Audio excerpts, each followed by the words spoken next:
Work, power और energy के जो अगला टॉपिक है वो हमारा है एनर्जी। एनर्जी मतलब ऊर्जा, ठीक है। इससे पहले हम लोगों ने वर्क के बारे में समझा था कि वर्क डन किसको बोलते हैं, पावर किसको बोलते हैं। अब एनर्जी के बारे में हम लोग समझेंगे। एनर्जी मतलब ऊर्जा होता है, ठीक है। अकॉर्डिंग टू डिफिनेशन, डिफिनेशन से हम कह सकते हैं कि जो एनर्जी होता है वो काम करने की क्षमता को हम क्या बोलते हैं, एनर्जी बोलते हैं।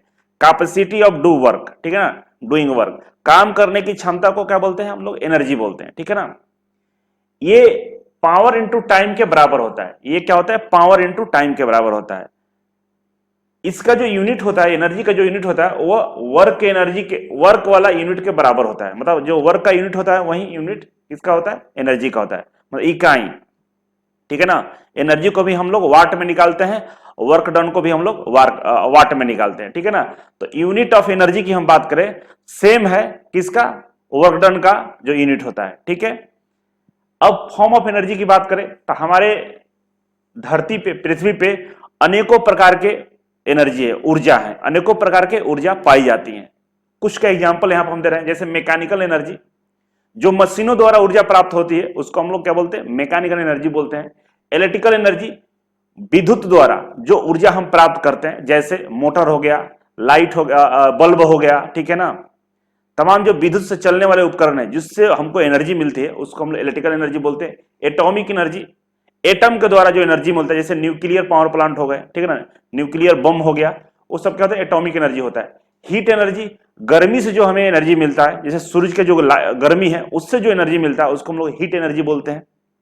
और भी हीट एनर्जी का बहुत सारा एग्जाम्पल है, ठीक है। केमिकल एनर्जी, जो रासायनिक प्रक्रिया के तहत हमको एनर्जी मिलती है उसको हम लोग केमिकल एनर्जी बोलते हैं। जैसे मेडिसिन खाते होंगे उसमें क्या होता है, केमिकल एनर्जी होता है, वो खाते तो हमको ताकत मिलती है, ठीक है ना। तो बहुत सारे लिक्विड्स होते हैं जिसको हम लोग पीते हैं तो हमें एनर्जी मिलता है, तो लिक्विड्स के अंदर में क्या होता है, केमिकल्स होते हैं, ठीक है। साउंड एनर्जी, जो हम बोलते हैं इससे भी ऊर्जा का प्रवाह होता है, इसको साउंड एनर्जी बोलते हैं। लाइट एनर्जी, जो लाइटें होती हैं वो भी एनर्जी का काम करती हैं, जैसे सूरज में जो लाइट है, रे होती है, उससे भी हमको एनर्जी मिलता है, उसको लाइट एनर्जी बोलते हैं। तो हर तरह के सोर्स है, सोर्स की कमी नहीं है। हमको यहां जो पढ़ना है उसके बारे में बात करेंगे। हमको यहां मुख्य रूप से पोटेंशियल एनर्जी और काइनेटिक एनर्जी के बारे में ही पढ़ना है, ठीक है। तो आइए इसको आगे हम बढ़ते हैं। आगे बढ़ेंगे तो यहां पे दिखाया हुआ है law of conservation of energy, मतलब ऊर्जा के संरक्षण का नियम, ठीक है ना, ऊर्जा का संरक्षण का नियम, law of conservation of energy, ठीक है ना।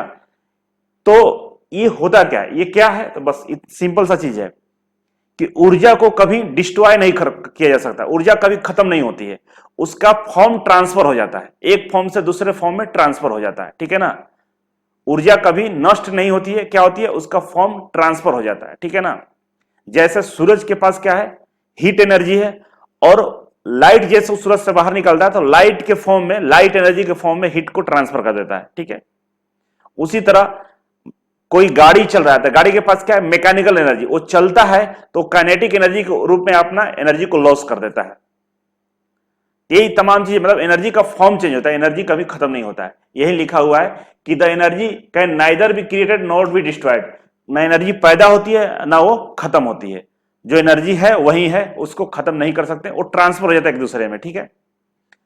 It may be transfer from one form to another, form transfer होता है, एक से दूसरे फॉर्म में ट्रांसफर हो जाता है। जैसे ये केमिकल एनर्जी है, आप फ्रूट्स को खाए तो जो फल था उसका एनर्जी आपके अंदर गया और आप चल रहे हैं, साइकिल चला रहे हैं, तो धीरे धीरे एनर्जी आपका नष्ट हो रहा है। मतलब ये जो केमिकल एनर्जी था जो आपके अंदर गया, वो आपके अंदर ऊर्जा पैदा किया। कौन सा ऊर्जा पैदा किया, कि आपका पोटेंशियल एनर्जी बढ़ा और आपने साइकिल चलाना शुरू किया। साइकिल चलाने से आपके अंदर थकान शुरू हुआ, मतलब आपका एनर्जी डिस्ट्रॉय होने लगा। डिस्ट्रॉय कहां गया, साइकिल के अंदर चला गया, काइनेटिक एनर्जी में चला गया, ठीक है। एनर्जी का फॉर्म चेंज हुआ। इलेक्ट्रिकल एनर्जी है, इलेक्ट्रिकल एनर्जी है मतलब विद्युत धारा है। यहां पे विद्युत धारा से क्या हुआ, हमने बल्ब को जलाया तो इलेक्ट्रिकल एनर्जी लाइट एनर्जी में कन्वर्ट हो गई, ठीक है।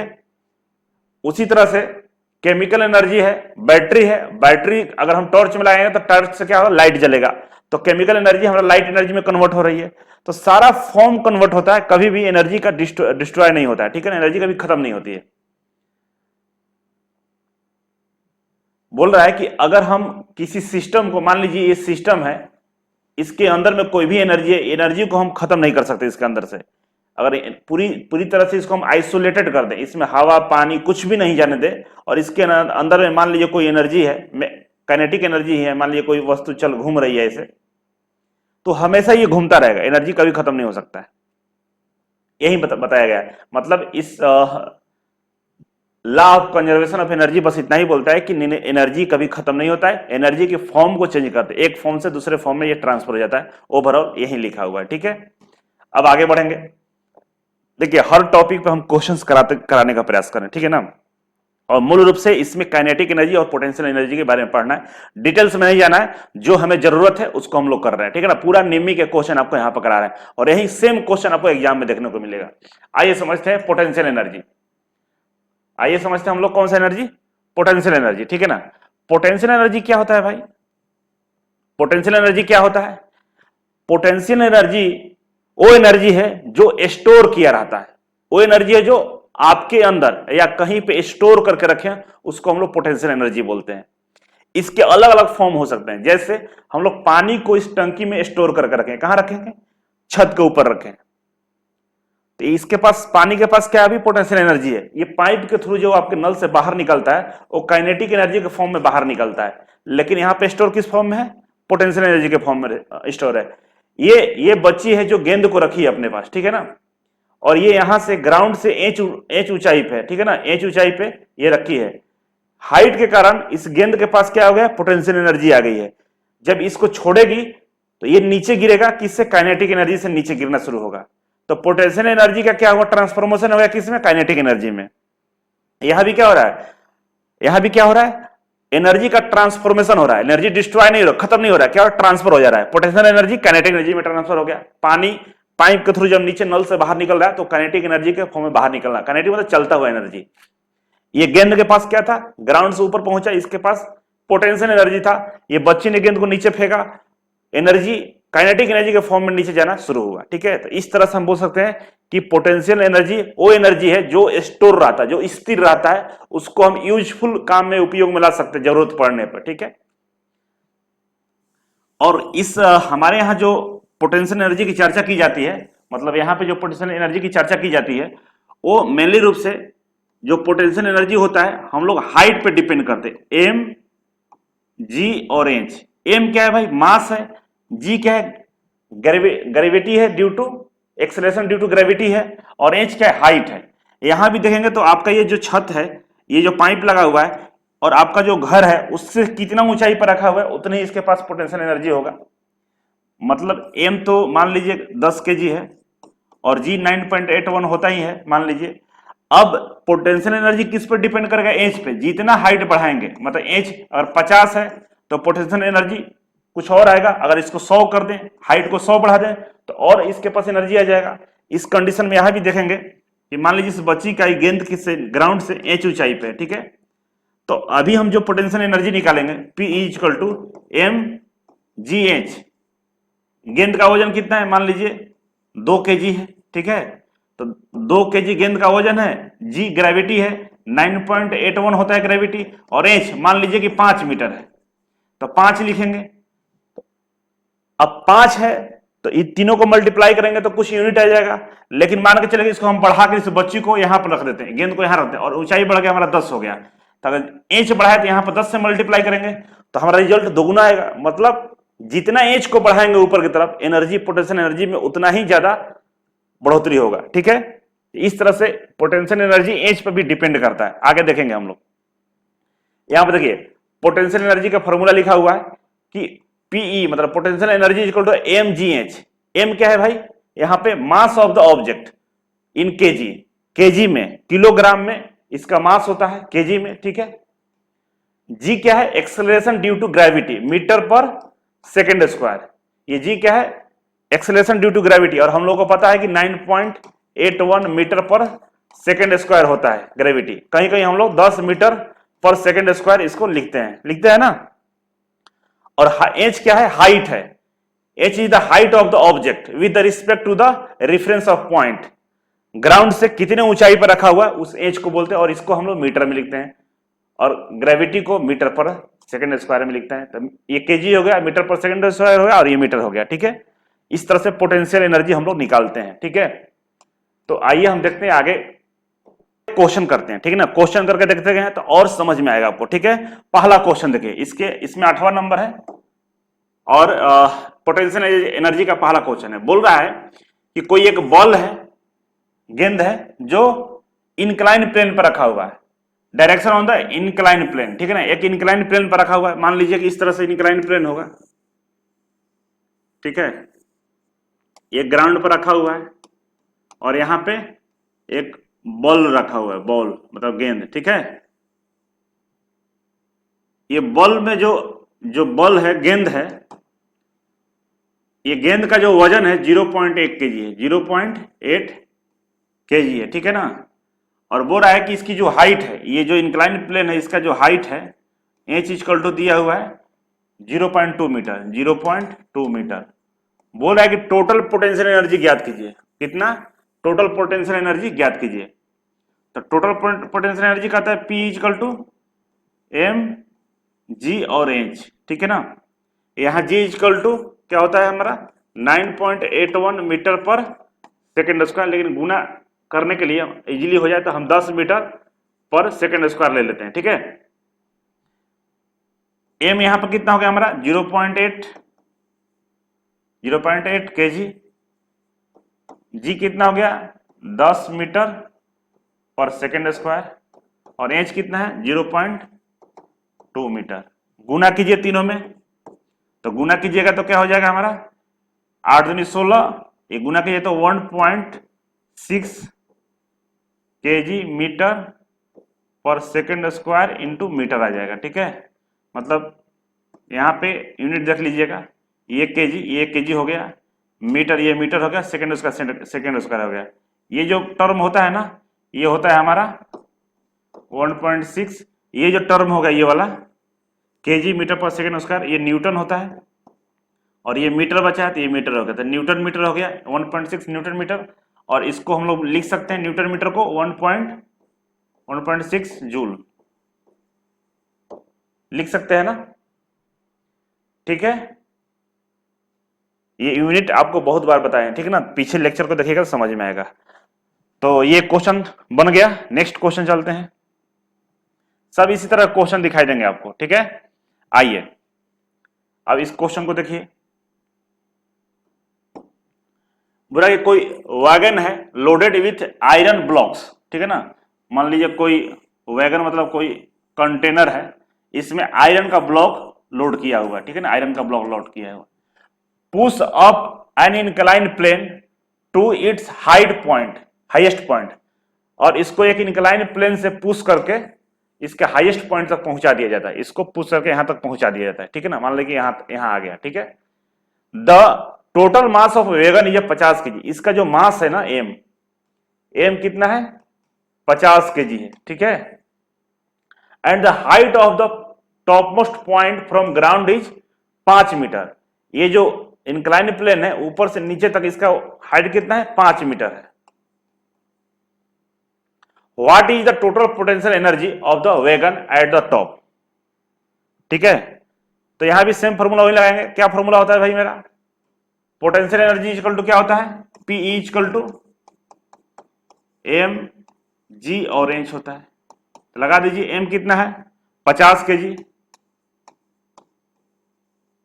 जी कितना है, यहां पर जी हम कितना लेंगे तो एक होता है 9.81, हम 10 ले लेते हैं लगभग, बनाने के लिए इजी बन जाएगा। 10 metre per second square into height कितना है तो 5 मीटर यहां पर हाइट है, कितना है 5 मीटर, तो यहां से 5 मीटर ले लिए, गुना कीजिए 5 में 50 में 10 से करेंगे तो ये 500 हो गया, 500 इंटू 5 सीधे 2500 लिख दीजिए, 2500 KG metre per second square into ये मीटर हो जाएगा ना मीटर। तो ये वाला जो टर्म होता है, ये वाला जो टर्म होता है क्या होता है न्यूटन होता है, KG metre per second Newton होता है। तो क्या हो जाएगा आंसर हमारा, ये 500 हो गया तो हमारा हो जाएगा 2500 न्यूटन मीटर। ठीक है, मतलब 2500 जूल हो जाएगा, यहाँ पे 2500 जूल गुना कर लीजिएगा, देख लीजिएगा सही है ना। आइए नेक्स्ट देखें 10वां नंबर। 10 नंबर में देखिए कि 2 objects are kept at different height.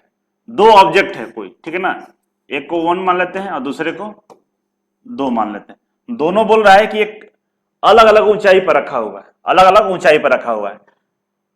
एक 5 मीटर पे है, ठीक है ना, और सेकंड वाला है 15 मीटर पे। इसकी ऊंचाई है, इसका इंच है 5 मीटर h1, और इसका जो ऊंचाई है h2 की बात करें तो ये 15 मीटर है, ठीक है। Which object has more potential energy if the first object is 5 times heavier than second. बोल रहा है कि मास जो है ना, ई वाले में जो मास है 5m है, और इसमें जो मास है इसमें केवल 1m मास है। मतलब जो पहला वाला है दूसरा वाला से 5 गुना ज्यादा है। तो हम केजी में नहीं दिया कितना केजी है, तो हम m ले लिए कि m है, ठीक है ना। अब यहां पे निकालना है कि इसके पास किसके पास पोटेंशियल एनर्जी ज्यादा है, ठीक है ना, क्योंकि इसका हाइट ज्यादा है, इसका हाइट कम है, इसका मास ज्यादा, इसका मास कम है, ठीक है। तो यहां पर हम निकालते हैं, देखिए पहला पोटेंशियल एनर्जी 1, इसके लिए हम निकालते हैं तो क्या होता है हमारा mgh होता है। तो m कितना है भाई 5m है, इंटू जी 10, और हाइट कितना है 5। तो निकाल लीजिए 50 25 और 25 दहा 250, 250 m ये जूल हो गया, ठीक है। Pe इक्वल टू दूसरा निकालिए P2, Pe2 निकाल लीजिए। इसमें क्या होता है mgh, ठीक है ना। m कितना भाई, इसके पास जो m है एक ही है 1m है, ठीक है ना। 1m इंटू जी 10 हो गया, और हाइट इसका कितना है 15 है, 15 मीटर है। तो इसको निकालिएगा तो कितना हो जाएगा 15 दहा 150, 150 m ये जूल हो गया। तो P2 कितना है 150 m जूल हो गया। मतलब किसके पास पोटेंशियल एनर्जी ज्यादा है, P2 के पास है कि P1 के पास है। तो P1 के पास हमारा क्या है पोटेंशियल एनर्जी ज्यादा है, उसके पास कम है, ठीक है। 10 मान के निकाल आप 9.8 रख के देख लीजिएगा तो क्या होगा कि इसके पास P1 के पास हमारा पोटेंशियल एनर्जी ज्यादा है। 4 ऑप्शन रहेगा कि इसके पास है कि उसके पास है कि दोनों के पास बराबर है कि दोनों में से कोई नहीं। तो हम क्या बोलेंगे पोटेंशियल एनर्जी पहले वाला के पास ज्यादा है, ठीक है ना। तो हाइट से नहीं वजन से डिपेंड कर गया ये, ठीक है ना। नेक्स्ट क्वेश्चन करते हैं। नेक्स्ट क्वेश्चन में क्या बोल रहा है कि एक बॉल है, गेंद है इसके पास, ठीक है ना, और ये गेंद है जिसका वजन 1 kg है, लिखा हुआ इसका वजन कितना है 1 kg है, ठीक है ना। और ये जो इसका जो हाइट है ये 10 मीटर की ऊंचाई पर रखा हुआ है। मतलब ग्राउंड से इसकी जो ऊंचाई है 10 मीटर है, ठीक है ना। h इक्वल टू 10 मीटर दिया हुआ है, ठीक है। अब इसको छोड़ा जाता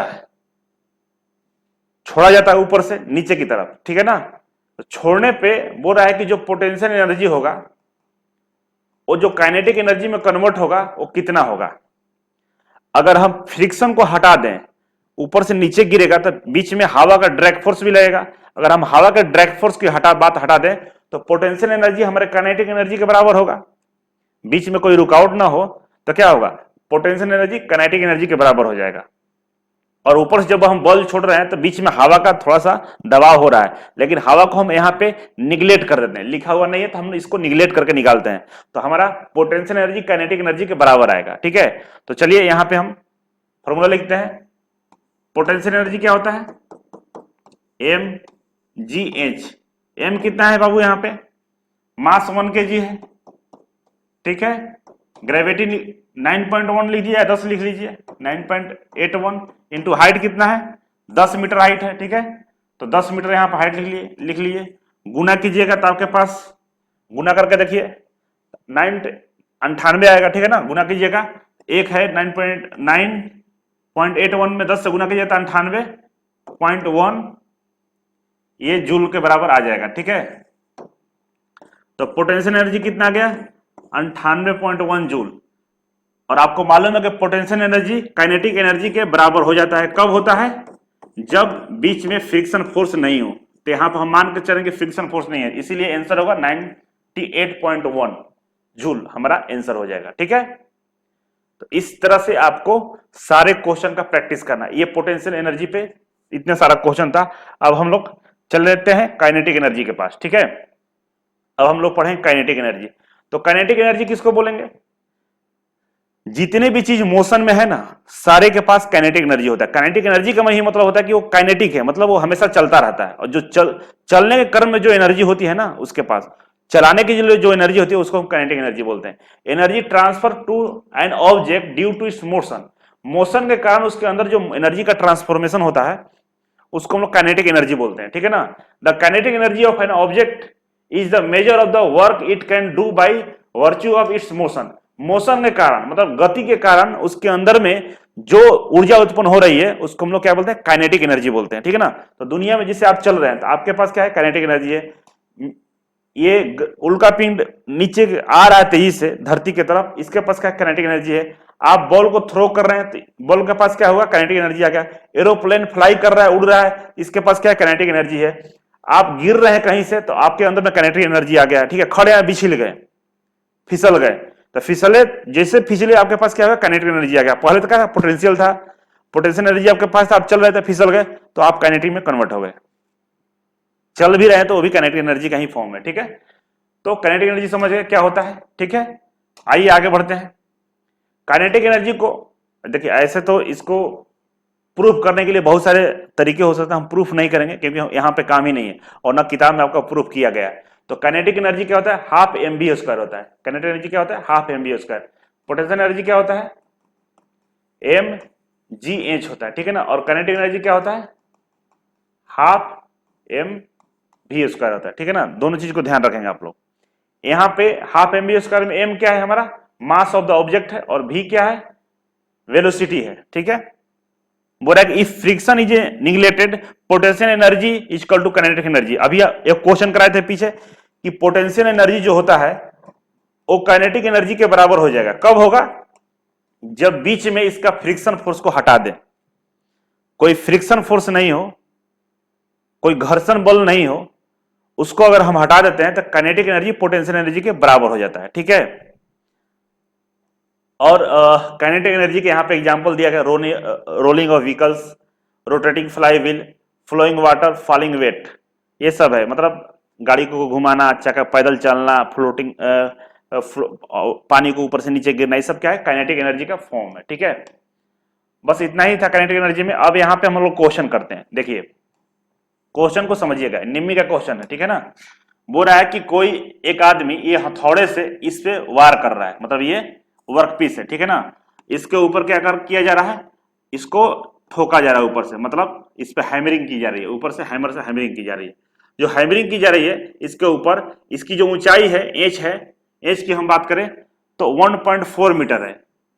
इस प्लेट के ऊपर जो हैमरिंग हो रही है तो ऊपर कितना ऊपर से हो रहा है? तो 1.4 मीटर ऊपर से इस पर हैमरिंग किया जा रहा है। और इसका जो मास है ना हैमर का, हथौड़े का, वो 10 केजी है।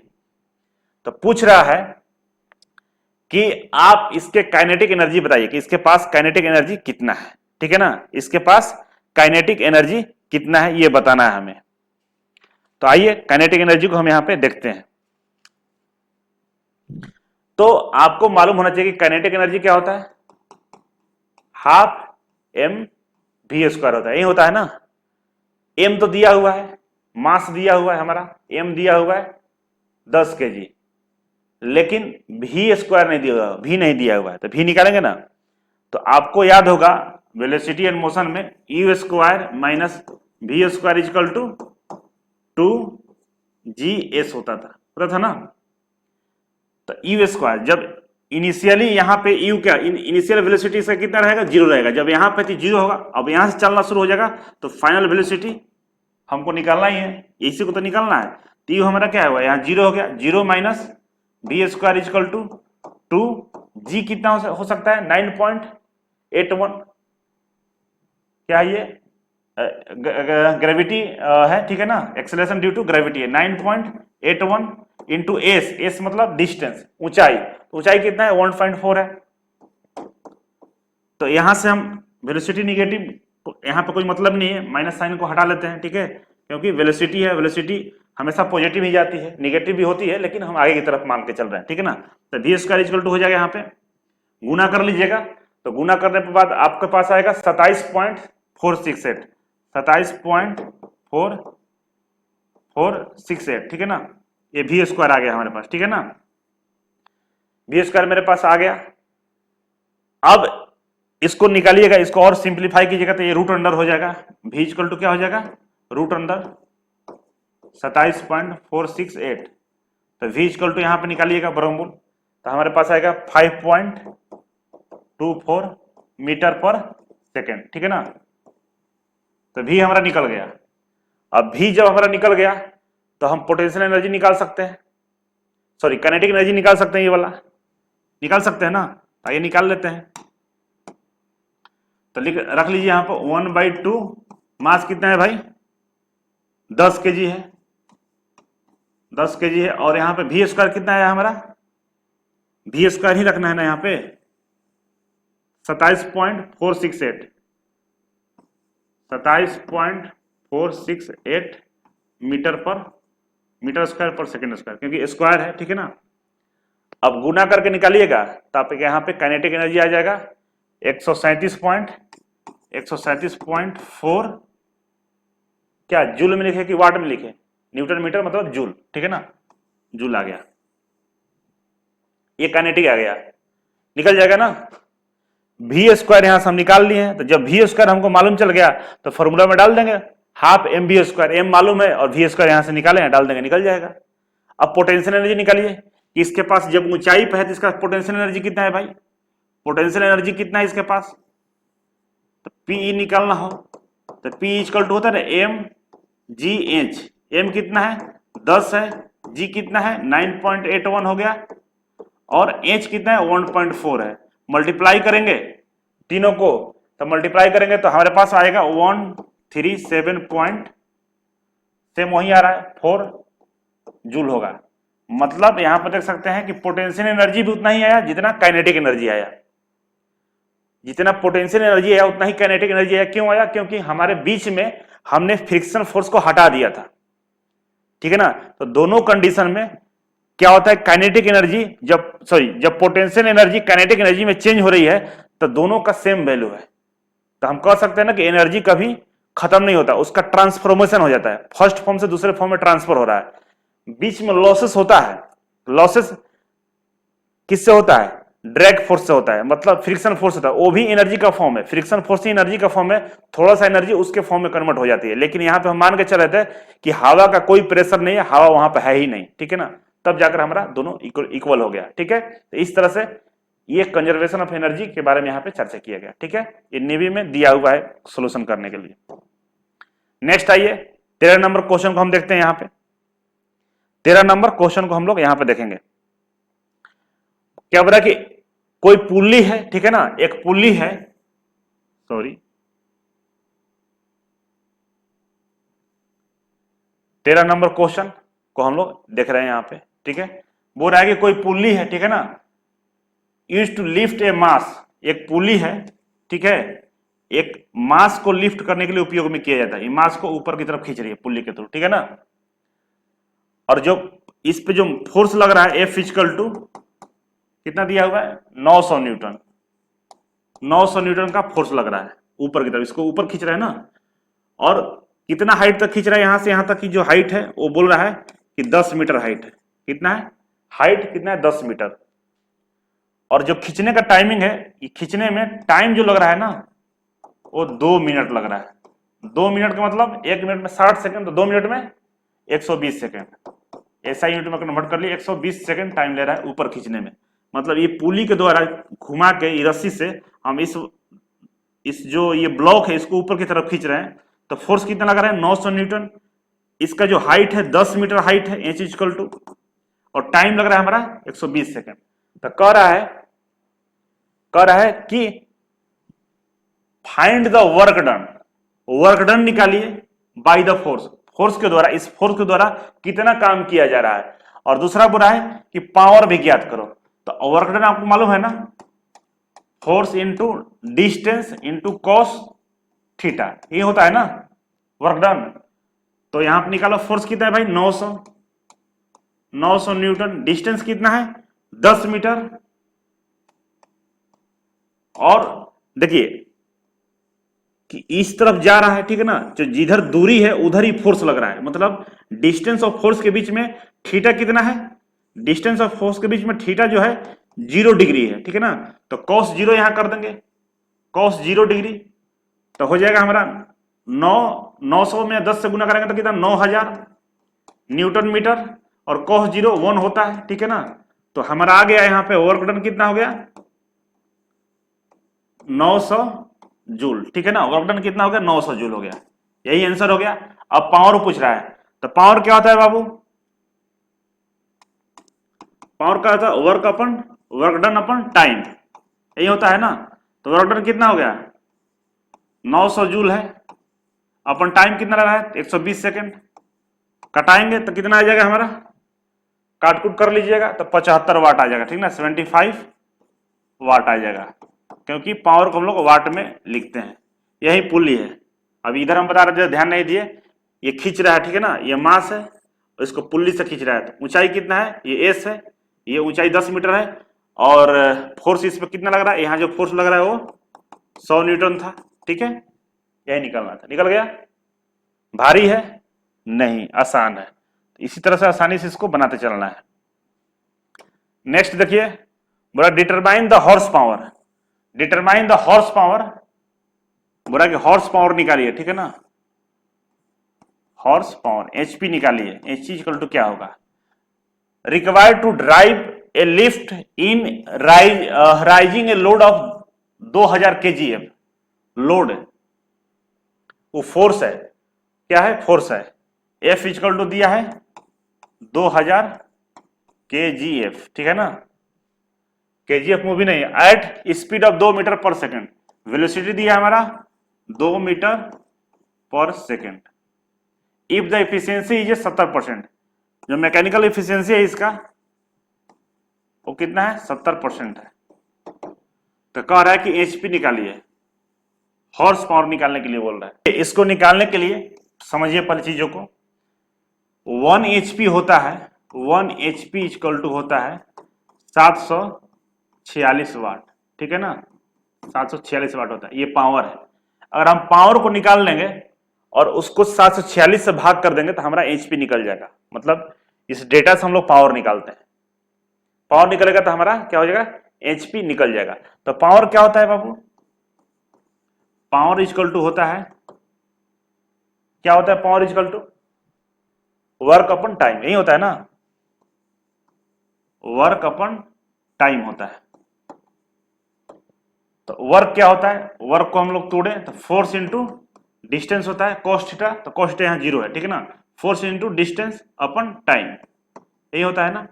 यहाँ देखिए फोर्स कितना है, यहाँ पे 2000 kgf है, 2000 kgf है, इंटू डिस्टेंस कितना है, डिस्टेंस दिया है,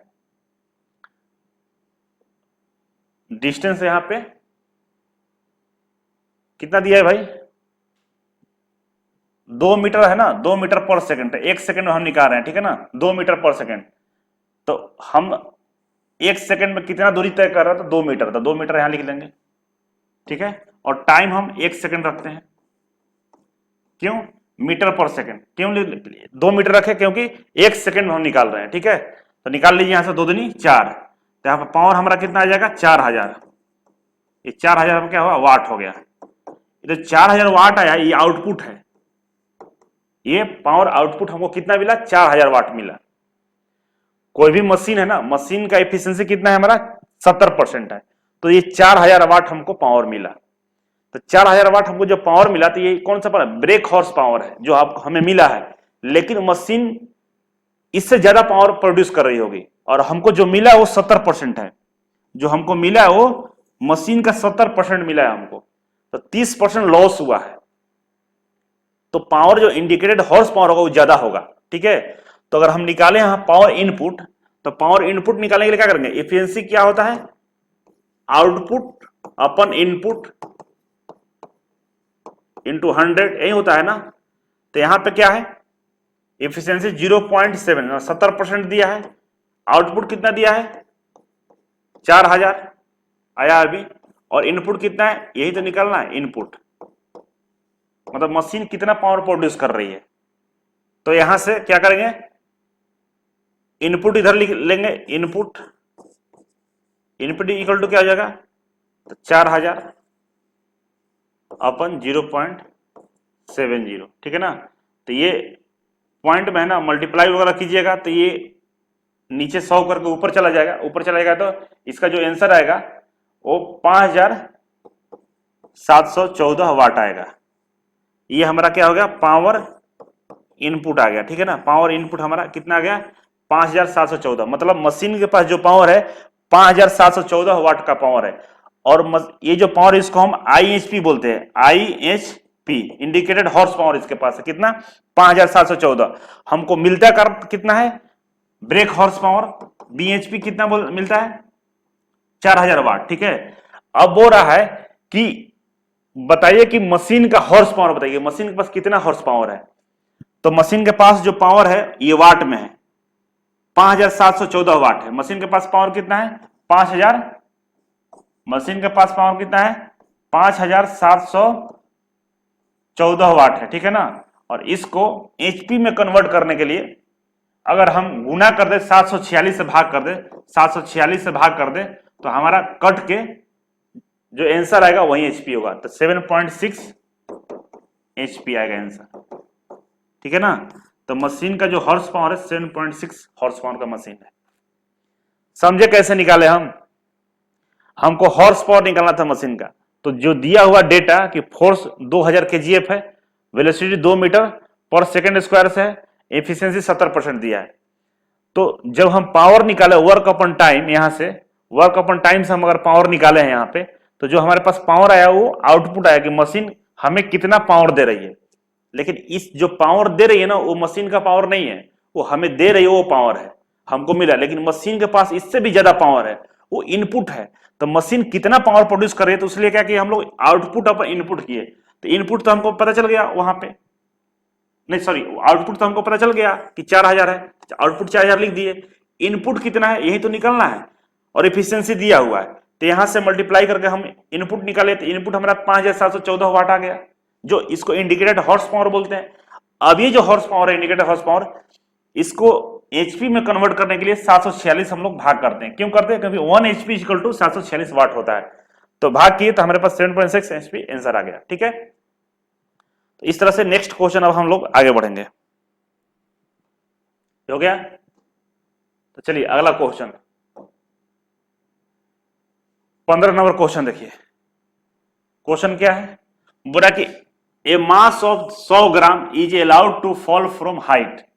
100 ग्राम का कोई वेट वाला वस्तु उसको ऊपर से नीचे की तरफ हम गिराते हैं, कितना 10 मीटर के हाइट से। देखिए ये मान लीजिए गेंद है जिसका मास जो है वो 100 ग्राम है, ठीक है, और हाइट है 10 मीटर। ये ग्राम में है, CGS में, और ये मीटर में है, SI में है, ध्यान रखेंगे। Determine the amount of kinetic energy, बोला कि काइनेटिक एनर्जी ज्ञात कीजिए gain by the body. Take G equal to, बोला कि G जो लेना है यहाँ पे 10 मीटर पर सेकेंड स्क्वायर ले लेना है, ठीक है। अब बोला कि निकालिए। तो काइनेटिक एनर्जी का फॉर्मूला पहले लिखिए यहाँ पे। काइनेटिक एनर्जी इक्वल टू क्या होता है, हाफ mv²। m तो दिया हुआ है 100 ग्राम, v नहीं दिया हुआ है, तो यहाँ पे v निकाल लीजिए। तो आपको पता है formula, u² minus v² equal to 2gs, यही होता है ना। u के यहाँ पे इनिशियल क्या होगा, जब ऊपर हम रखे होंगे तो वहां पर 0 होगा, तो इनिशियल वेलोसिटी क्या हो गया 0 हो गया।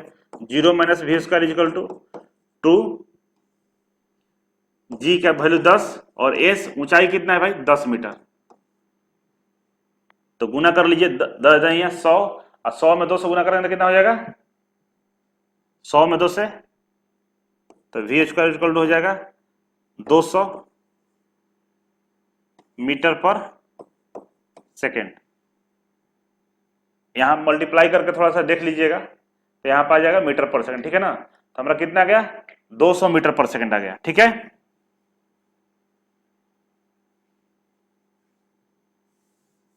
200 मीटर पर सेकंड नहीं आया है। देखिए ये हो गया जी मीटर पर सेकंड स्क्वायर और ये हो गया मीटर, ठीक है। तो यहाँ पर जो वी स्क्वायर आएगा आएगा वो कितना होगा 100, ये 200 मीटर स्क्वायर और सेकंड स्क्वायर आ रहा है, ठीक है, वी स्क्वायर यहाँ पे, ठीक है। अब काइनेटिक एनर्जी हम निकालते हैं यहाँ पे, आइए। तो काइनेटिक एनर्जी जब निकालेंगे यहाँ पे तो हो जाएगा हमारा हाफ एम, एम कितना भाई 100 ग्राम है, 100 ग्राम है, और वी स्क्वायर है, तो वी स्क्वायर कितना है देख लीजिए, वी स्क्वायर है 200 मीटर स्क्वायर सेकेंड स्क्वायर, कितना है 200 मीटर स्क्वायर और सेकेंड स्क्वायर, 200 मीटर स्क्वायर और सेकेंड स्क्वायर है, ठीक है।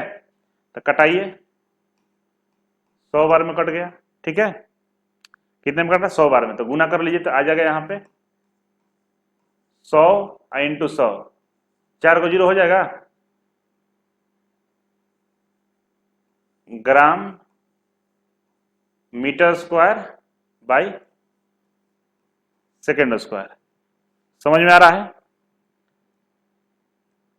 Metre square by second square, इतना आ गया। अब इसको अगर हम ग्राम को मीटर में चेंज करेंगे, ग्राम को जब मीटर में चेंज करेंगे, ये वाला ये मीटर स्क्वायर है, ठीक है ना, सॉरी ग्राम तो ग्राम में रहेगा, हम सीजीएस में निकालते हैं इसको, क्योंकि आंसर जो निकालना है ना वो जो आंसर आएगा इसका जूल में निकालना है। तो जूल में निकालने के लिए देखिए क्या होता है, ये ग्राम है और मीटर मीटर स्क्वायर है, तो हम इसको कन्वर्ट कर देते हैं किसमें, सीजीएस में कन्वर्ट करते हैं। तो मीटर स्क्वायर को हम कन्वर्ट करेंगे तो हमारा यहां पे क्या होगा 100 के स्क्वायर हो जाएगा, मतलब 1 मीटर में 100 सेंटीमीटर होता है ना, ठीक है, 1 मीटर में 100 सेंटीमीटर, तो यहां पर ऐसे लिख सकते हैं क्या 4 को 0 ग्राम इंटू मीटर स्क्वायर को हम 100 का स्क्वायर कर दिए और centimetre square upon second square हो गया ना, तो 100 का स्क्वायर करेंगे तो 100 इंटू 100 हो जाएगा, ठीक है। तो इसको लिखेंगे हम लोग 10 की पावर 8, 10 की पावर 8 ये अर्ग हो जाएगा, ये आर जी अर्ग हो जाएगा, ठीक है ना, 10 के पावर 8 अर्ग हो जाएगा। तो ये 10 के पावर 8 अर्ग आ गया, क्योंकि gram centimetre square plus second square क्या होता है अर्ग होता है, ठीक है ना, याद रखिएगा। अब इसको कन्वर्ट करेंगे हम लोग, तो इसको ऐसे लिख सकते हैं क्या 10 इंटू 10 टू पावर 7 अर्ग, और 10 टू पावर 7 अर्ग जो होता है ना ये 1 जूल के बराबर होता है, 1 जूल के बराबर होता है, ठीक है। जगह नहीं बचा है तो यहां पर लिख लेते हैं, तो ये 10 टू पावर 7 अर्ग 1 जूल हो गया, तो 10 इंटू 1 जूल कितना हो जाएगा 10 इंटू 1 जूल कर देंगे, 1 जूल इक्वल टू हो जाएगा 10 जूल आंसर। समझ में बहुत लोगों को नहीं आया होगा, क्योंकि यहाँ पे जो कैलकुलेशन किया हुआ है ना वो आपके यूनिट पर किया हुआ है, तो यूनिट अगर आपको मालूम होगा तो हो जाएगा। तो थोड़ा सा यूनिट समझा देते हैं, इसको जगह नहीं है, इसको रफ करके हम यूनिट समझाते हैं, ठीक है ना। पीछे यूनिट हम बताए हुए हैं, लेकिन एक बार फिर से यूनिट का ही कमाल है, ठीक है ना, यूनिट नहीं समझ में आएगा तो ये नहीं बनेगा। तो यूनिट समझाते हैं, इसके बाद खुद से प्रयास कीजिएगा, सब बना के यहाँ रख दिए, ठीक है। एक बार समझिएगा, यूनिट बताते हैं आपको। देखिए यहां तक हम लिख कर लाए, तो वहां देख लीजिएगा पीछे वाला, यहां तक के बाद हम आगे समझा रहे हैं। यहाँ मीटर पर सेकंड स्क्वायर था ना, उसको सेंटीमीटर में कन्वर्ट किए थे, यहां के बाद हम आगे समझा रहे हैं। इसको ऐसे लिख सकते हैं क्या 4 को 0 है, 4 को 0 ग्राम हो गया इंटू 100 के स्क्वायर है, तो 100 के स्क्वायर का तो 100 इंटू 100 हो जाएगा ना, कोई समस्या नहीं। इंटू सेंटीमीटर का स्क्वायर है तो सेंटीमीटर इंटू सेंटीमीटर लिख सकते हैं ना, बाई सेकंड का स्क्वायर, ऐसे लिखने में कोई आपत्ति नहीं, आपत्ति है।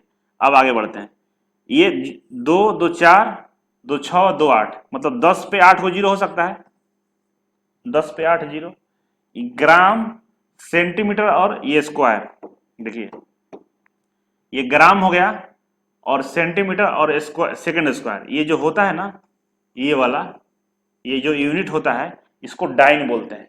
इसको क्या बोलते हैं? डाइन बोलते हैं। इसको हम ऐसे लिख सकते हैं, डाइन, डी वाई यानी डाइन सेंटीमीटर लिख सकते हैं ना, डाइन सेंटीमीटर लिख सकते हैं, 10⁸ डाइन सेंटीमीटर, क्योंकि ये आप यूनिट कहीं देखे होंगे, इसको हम डाइन बोलते हैं, ठीक है ना, डाइन सेंटीमीटर हो गया, ठीक है। अगर इसको और सिंप्लीफाई करें तो 10⁸ है तो 10 इंटू 7 10⁻7 लिख सकते हैं क्या ऐसे? इसको हम इस तरह से लिख सकते हैं, बिल्कुल लिख सकते हैं, ये हो जाएगा डाइन सेंटीमीटर, ठीक है ना, क्योंकि ये हो गया कितना हमारा, ये हो गया डाइन, ठीक है ना, और यहाँ पर सेंटीमीटर बचा हुआ था ना, वही सेंटीमीटर यहाँ पर लिखा हुआ है, ठीक है। तो इसको सिंप्लीफाई करके 10 इंटू 10⁻7 डाइन सेंटीमीटर लिख दिया, ठीक है ना। ये वाला जो फॉर्म होता है ना, ये वाला जो होता है ना, इतना वाला जो होता है, इसको हम लोग 1 जूल बोलते हैं। इसको हम लोग क्या बोलते हैं? 1 जूल। ये वाला को तो 10 इंटू 1 जूल लिख सकते हैं। ये किसके बराबर होता है? 1 जूल के बराबर होता है, ठीक है ना, 1 जूल के बराबर होता है। तो लिख सकते हैं इसको इक्वल टू करके लेते हैं 10 इंटू 1 जूल, गुना करेंगे तो हमारा 10 जूल आंसर आ जाएगा। क्यों? क्योंकि 10⁻7 डाइन इंटू सेंटीमीटर जो होता है वो 1 जूल के बराबर होता है। 1 जूल में 10 से गुना कर दिया गया आंसर। इसको देख लीजिएगा सही से, गुना करके समझ में आ जाएगा, ठीक है। नेक्स्ट, चलिए नेक्स्ट देखते हैं 16 नंबर। अब बोला कि एक मोटर व्हीकल है, वो एक motor vehicle of 1 ton is travelling at 60 km/h। Calculate the kinetic energy at vehicle. बहुत इजी है, देख लीजिए, समझ लीजिए इसको।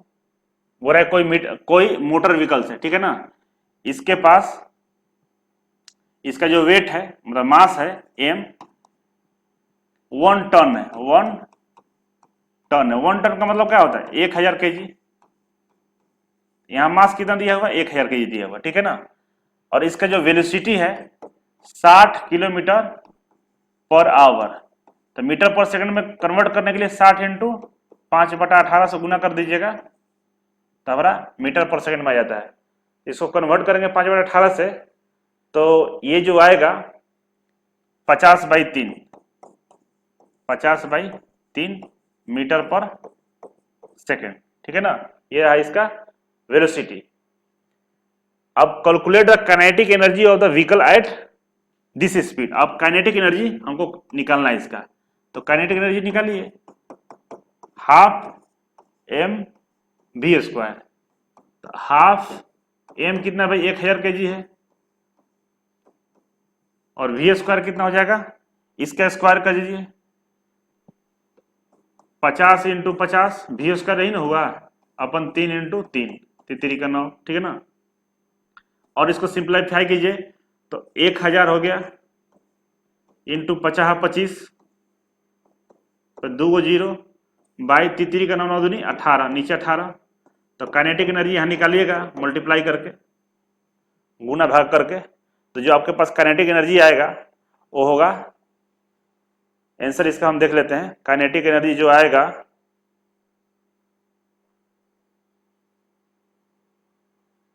गुना करके लिख लीजिएगा, जूल में आएगा, ठीक है ना, जूल में आएगा, ठीक है ना। गुना करके लिखिएगा तो जूल में आ जाएगा, और इसको किलो जूल में कन्वर्ट करना है, इस एनर्जी को एक जूल में आ जाएगा, ठीक है ना, भाग कर लीजिएगा। और इसको किलो जूल में कन्वर्ट करना है तो 1000 से भाग कर देंगे तो किलो जूल हो जाएगा। तो 1000 से भाग करके जो आंसर आएगा वो आपका आंसर आएगा 138.89 kilo joule. 138.89 kilo joule answer होगा इसका, ठीक है। गुना कर लीजिएगा, समझ गए? इजी था, फॉर्मूला पर रखना था केवल निकाल कर, ठीक है।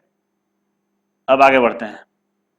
सब इजी ही होता है, भारी कुछ भी नहीं होता है, सब आसानी होता है, भारी कुछ भी नहीं होता है। चलिए आगे हम देखते हैं। बोला कि ए मोटर व्हीकल्स ऑफ 12 kg, कोई गाड़ी जिसका मास 12 kg है, ठीक है ना, 1200 है, सॉरी 1200 केजी है, ठीक है। और इसका जो एक्सेलरेशन है 36 किलोमीटर पर आवर से लेकर 48 किलोमीटर पर आवर जाता है। ये वो स्पीड दिया है, V1 दिया है 36 किलोमीटर पर आवर और V2 दिया है 48 किलोमीटर पर आवर, ठीक है। अब बोल रहा है calculate the increase in kinetic energy during the acceleration. बोल रहा है कि जब 36 से ये 48 किलोमीटर पर आवर हो रहा है तो काइनेटिक एनर्जी में कितना परिवर्तन हो रहा है उसको निकालिए। तो काइनेटिक एनर्जी में इंक्रीज कितना हुआ वो निकालिए। तो पहले हम इसका काइनेटिक एनर्जी निकाल लेंगे 1 का, इसका इसका निकालेंगे 2 का और दोनों को माइनस कर देंगे। दोनों को माइनस कर देंगे तो हमारा फाइनल काइनेटिक एनर्जी कितना है वो पता चल जाएगा। तो आप फॉर्मूला पर रख लीजिएगा आप लोग, ये आपको हम दे देते हैं। काइनेटिक एनर्जी 1 निकालते हैं तो होता है हाफ एम वी स्क्वायर, यही होता है ना। तो हाफ इंटू 1200 हो गया, यहाँ पे वी स्क्वायर कितना हो जाएगा, यहाँ पर 36 किलोमीटर पर आवर है, ठीक है ना। तो 36 किलोमीटर पर आवर है, इसको 5/18 से गुना कर देते हैं, मीटर पर सेकंड स्क्वायर हो जाएगा। मीटर पर सेकंड हो गया, 5/18 कर दिए तो 18 दूनी 36 से 5 दूनी 10, तो 10 मीटर पर सेकंड हो गया ना। तो यहाँ पे वी स्क्वायर कितना होगा, वी स्क्वायर का 10 का स्क्वायर हो जाएगा, ठीक है। मीटर पर सेकंड, मीटर स्क्वायर पर सेकंड स्क्वायर हो जाएगा, ये वी स्क्वायर हो जाएगा, ठीक है। हो गया, और इसको गुना कीजिएगा, ये 600 में कट जाएगा, ठीक है। और 10 दहिया 100, तो 6000 जूल आ जाएगा। 6000 जूल काइनेटिक एनर्जी 1, ये कितना हुआ, 6000 जूल आ गया, ठीक है। 6000 ज्यादा होगा ना भाई, इस पे 2 जीरो और इस पे 2 4 जीरो हो जाएगा ना, 4 60,000 जूल आ गया, ठीक है। अब काइनेटिक एनर्जी 2 निकाल लीजिए, हाफ एम कितना है 1200, ही तो हमेशा रहेगा। यहाँ वी स्क्वायर कितना है 48 किलोमीटर पर आवर है ना। तो 48 को 5/18 से गुना कर दीजिए तो मीटर पर सेकंड आ जाएगा। ये थोड़ा सा कॉम्प्लिकेटेड हो गया, गुना उना कटा उठा के निकालिएगा इसको। मतलब इसका जो स्पीड है V2 निकालिएगा तो 40/3 होगा, ये कटाइएगा तो 40/3 मीटर पर सेकंड होगा, ठीक है। तो यहाँ पर रख दीजिए 40/3 का स्क्वायर कर दीजिए और इसको निकालिएगा KU2 निकालिएगा तो आपके पास आएगा 1066, 10,666.67, 10 पे 3 को 6, 4 को 6 है, 3 को नहीं 4 को 6 हो जाएगा और 0.67 आ जाएगा, ठीक है ना। ये आ गया, ये जूल हो गया। अब इसमें से इसको घटा दीजिए, 1 में से 2 को घटाइएगा, इसमें से ये ज्यादा है ना, इसमें से इसको घटाएंगे तो लगभग हमारा 4000 के आसपास आएगा। 4000 के पास काइनेटिक एनर्जी जो आएगा, इंक्रीज जो हुआ है, कितना इंक्रीज हुआ है, इसमें से इसको घटाएंगे तो 4,666.67 हमारा जूल आंसर आएगा, ठीक है ना। यही निकल कर बाहर आया। कोई दिक्कत, क्योंकि ये सब कैलकुलेशन है। अब कैलकुलेशन करके निकालिए, प्रैक्टिस कीजिए आप। इसमें क्या प्रैक्टिस कराना है, और कुछ है क्या, इसमें आप ही को प्रैक्टिस करना है, ठीक है ना। और किलो जूल में पूछेगा तो 1000 से भाग कर दीजिएगा, किलो जूल आ जाएगा। ये जूल में है ना, मान लीजिए यहाँ 1000 ये जूल है, इसको किलो जूल में कन्वर्ट करना है तो 1000 से भाग कर देंगे तो कितना आ जाएगा 1 किलो जूल। मान लीजिए कि 2000 है, 2000 जूल है, इसको भाग हमको निकालना है किलो जूल में, तो क्या करेंगे, किलो मतलब 1000, 1000 से भाग करेंगे तो 2 किलो जूल आ जाएगा। तो जो जूल आ रहा है इसको किलो जूल में निकालना है, 1000 से भाग कर दीजिए, आ जाएगा, ठीक है ना। तो इस तरह से आपको क्वेश्चन को सोल्व करना है, ठीक है। आगे बढ़ेंगे, देखिए और भी हम क्वेश्चन का प्रैक्टिस कराएंगे, ठीक है ना। आपको और भी हम क्वेश्चन का प्रैक्टिस कराएंगे। फिलहाल इतना क्वेश्चन हम करवाए थे, 17 क्वेश्चन का है टोटल। 17 क्वेश्चन क्यों कराए, कि आपको प्रैक्टिस हो जाए, चीजों को समझ लीजिए कि क्या होता है, ठीक है ना। बाकी हम 50-100 और क्वेश्चन कराने वाले हैं, जब हम प्रैक्टिस सेट आपको देंगे उसमें रहेगा, ठीक है ना। अब ये चैप्टर आपका समाप्त हुआ, वर्क पावर और एनर्जी, वर्क पावर और एनर्जी समाप्त हो गया। ठीक है, अगले चैप्टर में हम लोग मिलते हैं। ठीक है, तो चलिए इसको प्रैक्टिस कीजिएगा, आगे हम और भी प्रैक्टिस कराएंगे। अभी नोटिफिकेशन नहीं आया, जैसे नोटिफिकेशन आएगा लाइव क्लास भी आपको हम देने वाले हैं। Thank you so much.